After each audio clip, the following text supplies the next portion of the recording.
శివపార్వతులు కళ్యాణం చేయడం వల్ల సుబ్రహ్మణ్య స్వామి, కార్తికేయుడు, షణ్ముఖుడు ఏ పేర్లు పెట్టినా కూడా అతను పుట్టి లోకకంటకుడైన తారకాసురుడిని శిక్షిస్తాడు, లేకుండా చేస్తాడు. సో దీని యొక్క అర్థం ఏంటంటే అక్కడ ధర్మం నిలబడడం. రాక్షసత్వం అంటే అధర్మం, దైవత్వం అంటే దేవత్వం అంటే అది మానవత్వం. సో ఈ లోకకంటకుడు అనేవాళ్ళు దేశంలో ఉండద్దు అనుకుంటే నువ్వు ఒక మంచి వంశోద్ధారకుని కనాల్సిందిగా శివపార్వతులు మనకిచ్చిన సందేశం. ఇది శివరాత్రి రోజు చేస్తున్న అందరికీ తెలుసు.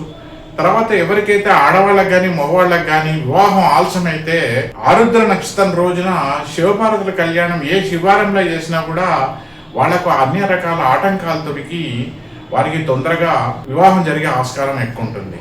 అలాగే పార్వతి అమ్మవారు సతీ యొక్క అంశ కనుక ఆమె ఏం చేస్తారంటే శివుని ప్రార్థిస్తారు కనుక, అంటే ఇక్కడ ఈ వరపాశుపతం అలాగే మగవాళ్ళైతే కన్యా పాశుపతం చేస్తే కూడా వాళ్ళకు వివాహంలో ఉన్న ఆటంకాలు అన్ని తిరిగిపోతాయి. వంశోద్ధారకుని కనాలి. ఆ వంశోద్ధారకుడు అనేవాడు సమాజాన్ని, దేశానికి ఉద్ధరించాలి, నీ పేరు ప్రతిష్టలు నిలబెట్టాలనే ఉద్దేశంతో ఇది దీంట్లో ఉన్న ఈ శివపార్వతుల కళ్యాణంలో ఉన్న అసలైన సందేశం.